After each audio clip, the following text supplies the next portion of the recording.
Hello and welcome. We just got finished reading The Orphan Boy and the Elk Dog. And this is a story that I've kind of been interested in just reading the general kind of story that it is, which is the origin of horses in Indian culture.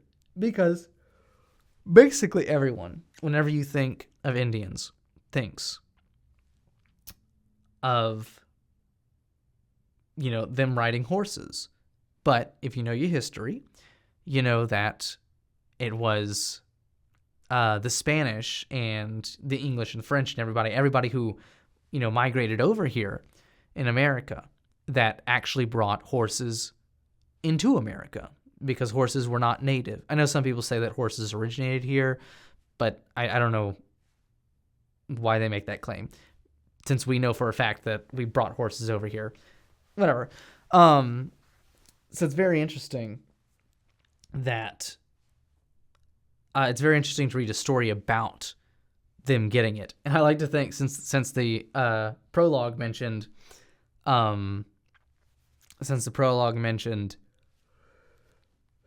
Spaniards, I like to think that all of the different water spirits that Long Arrow came across were actually just Spanish people who are just like, what are you doing here? And he didn't know how to describe them, so Long Arrow just comes back and he's like, it's water people, I'm telling you, it's water people. Never seen anything like them. They were white, just like the waves of the water. That's personal headcanon. That's how that went. Especially because one of them was, covered in armor and had a spear. You get me. Okay. But at the very beginning of the story, you actually get a kind of tragic tale, and also an interesting note is that Long Arrow had a sister, and the sister was apparently incredibly nice, and she ended up being adopted into another tribe because she was incredibly nice. And she was the only person who was nice to him, and it was nice to Long Arrow, but Long Arrow was originally deaf. He couldn't hear anything, so everybody thought that he was stupid, and they were all treated him poorly. But he wasn't stupid, he was just deaf. And as he was following them after his sister left, some worms fell out of his ears, and he was able to hear again, but he was still not able to communicate yet. And he met Good Running, who, knew about the kid and possibly even bullied him a little bit, but had a really soft heart in the center. And so he was just like, you know what? It's wrong of us to make fun of you and to not help you. I'm going to adopt you. And his wife did not like that. She did not want to adopt Long Arrow. But the chief was like, nope, we are going to adopt him. We're going to care for him like our son. And he's going to learn everything that we learn. And so he learned how to communicate. He learned how to, do everything, how to lead. And he became very competent and ended up earning the respect, somewhat, of most of the tribe. But they still didn't treat him like an equal because they could remember that time whenever he was an outcast. And so he asked Good Running, he says, grandfather, what's something I can do to earn respect? And Good Running, tells him, he's like, look, with time, since you're my son and I'm the chief, you're going to become the chief, and you will gain that respect regardless. You don't need to do anything, right? Respect is something that comes with time, and you just need to wait for that time to arrive. And, Long Arrow is just like, I know, but I want to do something now because I need to be respectable. I need to be respectable now. And I get the vibe from the story that Long Arrow wants to make make Good Running proud, which is part of his motivation. So, Good Running tells him, hey, there's these elk dogs in the south. I think it wasn't south, it was south or north. And he's like, if you can get some elk dogs, that would help us so much, and everyone would respect you, because no one has ever been able to bring elk dogs back. They all leave, and then they just never return. So he leaves. He comes across the water spirits. He gets directed to keep going back, and then he meets a beautiful boy. And I noticed that all holy things, or spirit kind of things are all beautiful, except for Coyote, but he's intentionally evil, so he's got to be ugly. And the beautiful boy turns into a kingfisher. I think it's interesting that they specifically named the kind of fish he turned into, but he turned into a kingfisher, jumped in the water, and then I like Long Arrow's monologue. He's just like, I can't hold my breath that long. I'm gonna die. Well, I mean, I came out here anyways, so I was just kind of expecting to die. Might as well hop in. And I imagine just a funny scene of him being like, fixing to jump head first into the water, and he jumps and the water parts, and so he just goes and just eats dirt. That's how I want that scene to go. That's how it went in my head.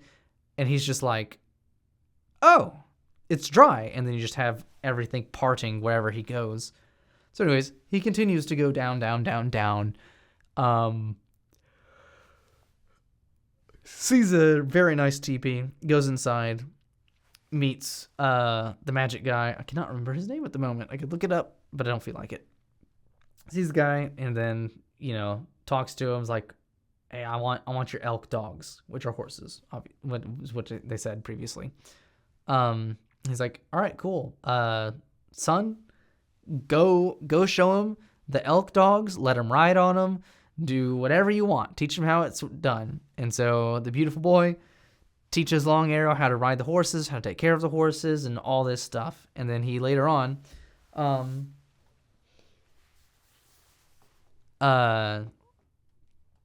says to Long Arrow, he's like, hey, I'm gonna tell you a secret.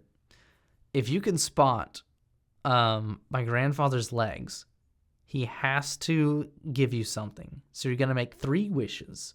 And weird, why is it 3 wishes? Why is it 3 wishes across cultures? Like, you think like Aladdin, oh, you get 3 wishes. But this is a Native American story, like 3 wishes? Really? Okay. Interesting that, yeah, the 3 is still relevant. And so he stays for 4 days. Long Arrow does at the cabin, or at the teepee. And then finally, the robe gets caught of the man. I'm recording this late, sorry. And he finds out the man has elk dog legs. So he has horse legs instead of human legs.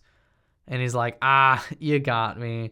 All right, make your wishes. And then Long Arrow wishes for the robe, the belt, and the entire herd of elk dogs.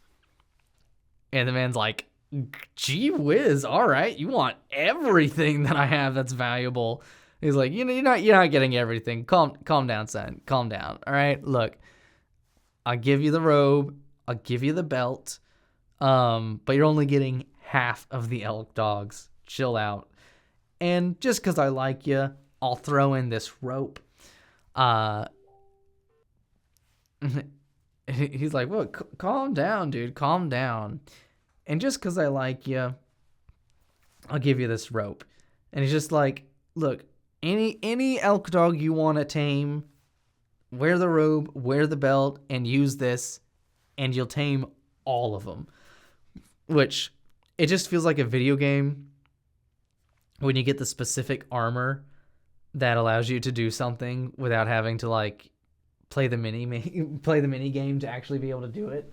Just all of a sudden, like, oh yeah, just equip these 3 items, and then you get the leveled up stats, and you can take care of everything. It's like, all right, yeah, nice, I can do that. Let's go. So he does it, and it's like, yeah, he grabs the elk dogs that he wants, his half. Sorry, he doesn't grab them. He's told to do I was gonna make a reference to the Greek legend, but I cannot remember what the dude's name is. It's something in Eurydice, where you can't look backwards. Which, looking backwards, it's such a weird request to be made in a lot of stories, But it is made in a good bit of stories that I can think of, where it's like, you'll get everything you want, but you can't look back, which I suppose is true in real life to an extent, because if you hold on to what's behind you so much, you just won't move forward.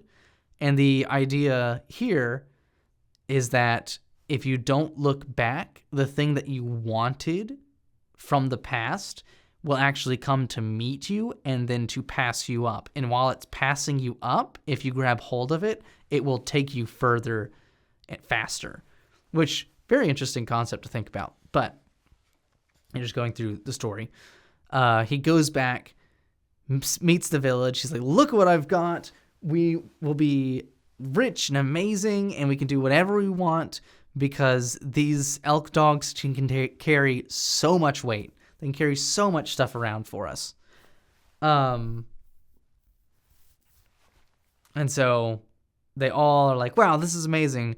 Hey, can we go back to the man that gave you all this stuff? And he's like, absolutely. And they go all the way back to the lake, but all of a sudden, the magic is all gone. There's no beautiful boy. There are no guardians of lakes.